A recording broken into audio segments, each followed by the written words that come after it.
totally and brutally honest here. Sean Corbin makes Valery Brudov look like Ivan Drago.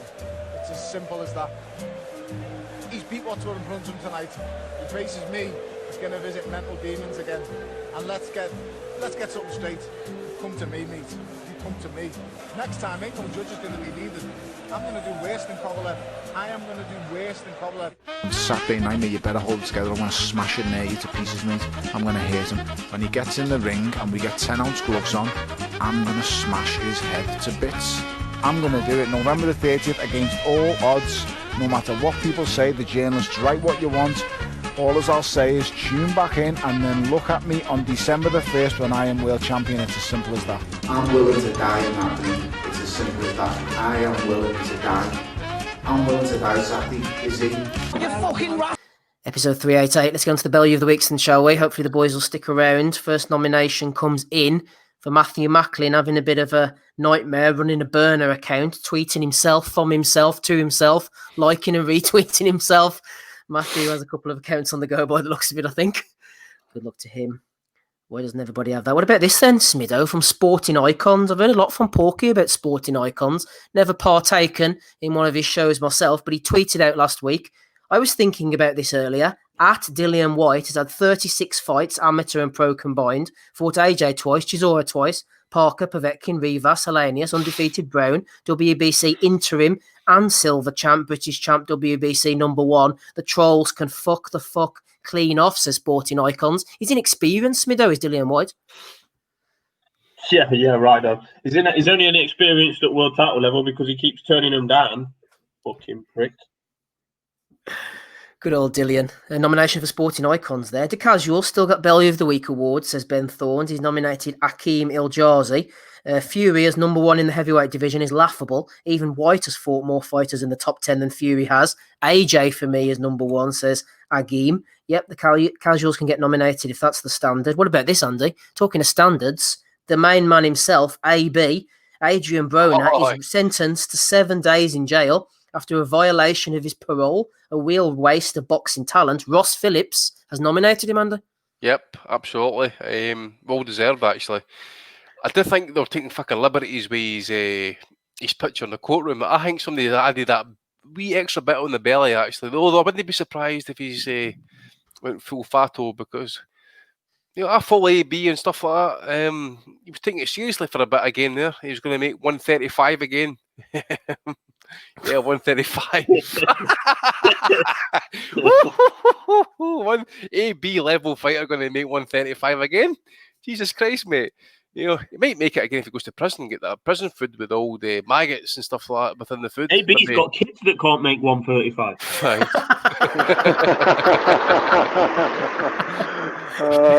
In his corner certainly can't make 135, Rob. I wouldn't have thought anyway. Dearie me. Wouldn't you think you'd get the old lad on a diet, like, wouldn't you? If you'd anyway, fucking... No. Oh dear, good old AB. Celtic Spirit has one to throw in, put it in there, and we'll call it out. Hamed coming out with a bit of libel on a Sunday evening. Not going to read that one out, Hamed, I don't think. Talking to libel. What's he saying? It's in there. What about the back and forward between Dillian White and old Frank Warren, or whoever's running his account? Declan Graffin has nominated this. Probably nominated already, but if not, Dillian White, fucking fish eyes snake, he was calling Frank, and then going into company's house to try and call out poor old Frank. Then blocked him, and then Frank came back with something else, and then obviously then Dillian or Eddie, even Ed, maybe unblocked the account and responded to it, and then Eddie puts out that wee beam. He goes, "Yes," that wee kind of noncy way he goes about with the fucking beard and the fucking spectacles on and stuff, the shades, the Ray-Bans. Even Ed. Frank is just basking in the glory this week. He's giving it to Dillian, like. He's bathing, he's basking in it. He's after giving like 3 or 4 interviews. It was only like a year ago that Frank was flirting with Dillian White, saying, "Oh, you can come with me if you want." Fucking Eddie Epstein. Absolutely. But he said obviously Frank is listening to the pod, and Frank, good mate Tyson Fury, because he said, "Where did you find Barry?" He said in one of the second third interviews, he goes, "Oh, where's Barry come from? Where did you find him in the cupboard? Was there a couple of packets of cans of Stella on the ground? Like, where did you get him out of?" Like, absolutely Kane on the other side this week, all week. What was that wee song he sang though, Rob? What was that wee rap he gave us at that wee tune he gave us? Ain't no mandatory anymore, wasn't it? Ain't no mandatory anymore. Yeah, Eddie has sang Ain't No Sunshine.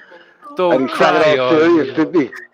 I actually watched this week. I actually watched it. I don't usually watch them, but I'll tell you what, Frank was actually spot on about a few things. He made me laugh when he said they're crying about 1,000 days mandatory. We got Tyson Fury off the couch and fighting for the WBC within 6 months. Listen, at the same time, can we give Alex Morris a shout out for that tweet he gave out about Eddie and that about Frank being bitter? Eddie, fucking Alex actually that was brilliant, Alex. Screenshot Eddie saying about understand the OGs. You know, they're bitter at this point. You know, I'm getting there. I'm not there quite yet, but yeah, I'm a wee bit bitter on that. Yeah, fucking twisted bastard. You know what I'm talking about. Boys in the chat throwing a few here. Reverend Pickles says, Bellew of the week for Frank. That fight last night was horrific with Dubois. I've seen Penguins move better than the poor sod he beat up. Celtic Spirit as well has nominated Porky. These promoters haven't thrown a punch in their life. Well, Oscar De La Hoya hasn't done bad, I suppose. I think Porky said that. Well, anyway, he's been nominated by Celtic Spirit. What else have we got? Back to the list, I think. Oh, late Bellew of the week from Trading Leather Boxing. Throw it in, why don't you? Throw it in. Mike Altamura nominating the MC here, Andy, from Mohamed Mia, for saying it's Tim Horn versus Jeff Horn. The MC done a pretty good job over in Australia, I think. Oh, what about this one? This is a classic one here, Smido, from Gary Young, nominated by British Boxing Blog. Gary Young, at Gary2468 on Twitter, was having a back and forward with somebody talking about amateur boxing. Gregory revealed he was an amateur boxer, but Gary wasn't too impressed about this. He said, a description for an amateur boxer is just someone who tried boxing and aren't very good. I haven't tried boxing, so therefore I might be good enough for the pros, whereas we know you aren't. Come on, go. So there you go. An amateur boxer is someone who's tried boxing and isn't very good. So that's Gary Young's description. Shout out to Johnny Nelson, Lucky Punch, been nominated by Danny Robson. Colin Simpson nominated Conor Benn, talking shit again. Conor Benn, said to Talk Sport, if you hit me, you're getting hit back twice as hard. If you have the audacity to get past my jab, you're entering a wall of hell. He has a good turn of phrase, doesn't he, Conor Benn? Andy, this is coming in from you. This is Jeff Horn's trainer again. We've already elaborated. Nothing else to say about saying he wasn't hurt? Yeah, at this point, he's probably leading it for me. Just absolute amateur hour, actually. And any fighter will actually want to think about turning pro and that. Didn't go anywhere near Glenn Rushton. Fucking hell. And the other thing as well is he's actually, I don't know if anybody's seen it, but he's walking to the ring, front and centre with Jeff Horn at his side, waving to the crowd. Who the fuck are you? Who are you, by the way? You stand aside. You let Jeff Horn have his moment. Let him step front and centre. No, you, prick. Nomination for Glenn. Peter Plodder's nominated Dirty Dog, saying that Alan Babbitt reminded him of Marciano. More like Rocky Marshmallow. Bryce has nominated Julian J. Rock Williams for telling a story about equality. It sounded like bullshit to me, to be honest. I haven't screenshotted it. Clarissa Shields as well, an offence from her, saying that she could feel Savannah Marshall's heart beating through her chest whenever they confronted each other. It's a bit of a strange lie. I don't know why she's lying like that, but there she is anyway. Dominic Henry, I thought I heard this on the night, but I wasn't sure, Andy. Dominic confirmed it for me. Whenever Frank was being interviewed next to Daniel Dubois, I thought to myself, did Frank just call him Anthony? And Dominic confirmed that he did. Apparently, Frank called Dubois Anthony while he was stood right next to him, and then Dubois started smiling to himself. So a bit of senility creeping in there, Andy, for Frank. Oh, dear. Oh, I always wondered what that kind of bump in his head was actually. See that? I think it seems like that dent he's got, like somebody took a spade to him or something like that, you know. Well, he's not going to tell you because he ain't no grass. Exactly. Someone took something at him, I think, at some point. Even Frank. Even Frankie, baby. OG. Babs talking about Eddie's been nominated from Porky for being a liar. Steve Lillis said, no, can't say that, Steve. I know. I don't have to bring this one to you, but apparently Eddie's been accused of being a liar here. Steve Lillis said, great numbers for Frank Warren's BT show, headlined by Dynamite Dubois last night. A 400,000 peak viewership and 155,000 average makes it the biggest numbers post lockdown by a mile. Eddie Hearn jumps in. It's all good for boxing. That peak number was at 7 o'clock to 7:05 after the Charity Shield, but still positive numbers. And Babs said the broadcast didn't start till 7:30.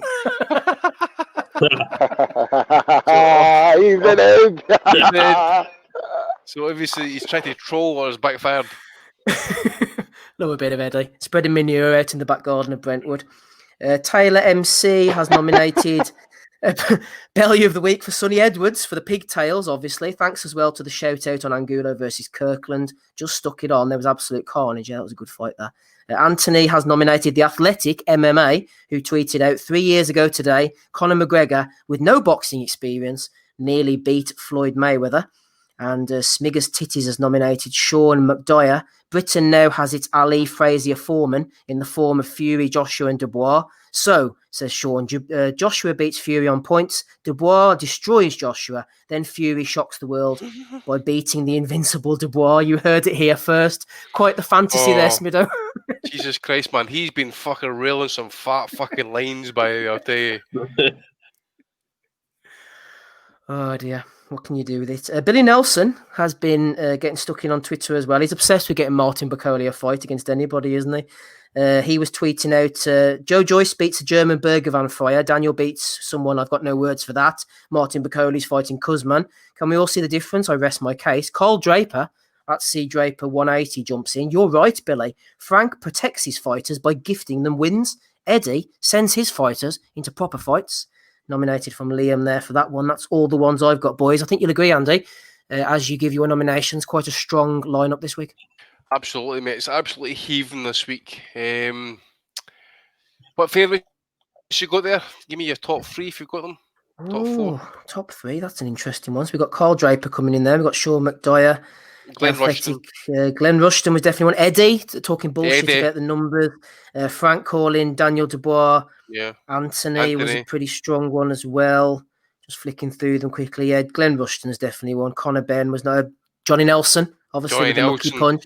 I like Gary Young's assessment. He doesn't know if he'll be a better pro than the amateur boxer, because amateur boxing is basically people who've tried boxing and are shit at it. According to Gary. Quite a good one. Dillian White. Just couldn't fucking cut it at boxing. Amateurs. Exactly. Amateurs. Sporting icons as well. And Matthew Macklin for his burner account. What have you got, Andy? Oh, Matthew Macklin. Oh, what a moment. What a moment. Oh, I think he cleared that up, didn't he? He was trying to quote someone's Twitter or something. He was trying to do that, when you quote someone on Twitter and he copied and pasted it instead. So I think it looked like he had a burner account, but he didn't really. So I'm going to have to disqualify. Let's just pretend that he did, shall we? Definitely. Yeah, he did. And a burner phone as well, I bet you. I bet that's red hot. Red hot. Hey, Bob Arum for saying that Dillian White got what he deserved. Talked too much about Fury and got knocked on his fucking ass. But Glenn Rushton for me, man, that was just absolute amateur. I mean, talk about potential. We don't need any more deaths in the fucking ring. We really need any more deaths this year, at least, for fuck's sake. I've got a late contender here. Gary Russell Jr. He's back on the internet this week, man. He's come back for Terence Crawford, and he quoted Gabriel. He said, "Terence Crawford, stop crying like a little bitch." He said, "You said you want to see me, so fuck Kell Brook. He's not going to take that short money that you're offering him. You don't want to fight Kell Brook." As if fucking Terence Crawford's handing out the money himself. You don't want to fight Kell Brook, so fight me. Tell Bob Arum to make an offer to PBC or something, because I'll come and fight you. You said you're going to break my neck, so let's do it. It's not about the title. It's just Gary Russell Jr. want to come. It's easy for him to say all this shit when he's in lockdown, by the way. 126 saying he can go down to 118, talking about Terence Crawford at 147 who could go up to 154 if he wanted to. Who's fucking, you want to go beat someone at featherweight, we go before calling out a fucking welterweight. Jesus Christ, this guy, could he be any more fucking annoying, Gary Russell Jr.? He must think he's Scarface. Every time I see him, he's in saying some kind of sinister shit to fucking Santa Cruz's dad at time, fucking just hanging out, making these tough guy videos, talking to the phone. Fuck out of here, man. Yeah, see the way you say little voice on him and everything. Yeah, exactly. You say that. You sound like fucking nonce, by the way. What a fucking situation? Why has it got to be someone down that? Listen, say I've got hands on your pops. What? Fuck you, bitch. Pro fighter or not, Nobody's fucking scared of Gary Russell Jr., let me tell you. Little fucking 126-pound man. He want to relax like with fucking his call-outs to Terence Crawford, because soon this lockdown is going to be over, please God, and they're going to run into each other at some fight in Vegas. So let's see this fucking Gary Russell go back to fucking Mr. Tough Guy. Like, what a fucking... Sooner the better he gets sparked, man. I was high That on might be Gary his Russell one fight earlier. for the year, Rob. That might be his one fight. Yeah, but he's one fighting more than usual, wouldn't it? Like, fuck me, the guy's fought, and that's the other thing, like, his activity level. Who does he think he is, like? Nobody's in the boxing world is thinking about Gary Russell unless he's talking about Terence Crawford, like, so, Bellew of the week for him, man, like, little creep him. Well said, Rob. You won't hear us talking about Gary Russell extensively on a Sunday evening. Nomination there. Andy, you're going for Glenn Rushton, I believe? Absolutely. Okay, Smido. Any nominations, first of all? Thanks for sticking with us, by the way. Always good to have you here. No nominations, but I'm voting for Johnny Nelson. I thought that was class. Oh, there we go. One for Glenn, one for Johnny Nelson. I'm stuck between Eddie and his bullshitting and Gary Young, Gary 2468. I thought that was quite a good one. The deciding vote is with you, Robert. Yeah, I'm gonna go for Eddie again. Like, it's, you know, he's had he was singing "Ain't No Sunshine" last Friday, then last Saturday he's fucking crying like a little bitch, and then he's been losing all week to Frank Warren, and then loses again when he tries to come back. Frank Warren, you might as well change his name to Frank White, by the way. He's like the fucking king of New York when he got out of jail. He just come rocking in with the suit like he's fucking, you know what I mean? But Eddie this week, Eddie could have it again, man. Evening Ed. Evening Edward. Yeah, Special one. It's going to be WBA titles tonight then. So we'll give the regular title to Glenn Rushton. We'll give Johnny Nelson the WBA super title. I don't know whether that's better defences than he made of his WBO. We'll give Eddie the WBA gold. Isn't that a title, Andy? WBA gold title? We can give the global title. We'll give him the globe. That's the WBO global title, isn't it? Yeah, but listen, he's got a book coming out now, so he's saying it's called Relentless: How to Take Over the World. But I actually asked him, I hadn't had a response back yet, but does it also cover the chapter about conquering America? Yeah. That's the question. Evening, Edward. Evening, Eddie. Good luck with that. Yes, so I will take for Gary Young, amateur boxer extraordinaire, the old-fashioned, boring WBA world title. He can take that one.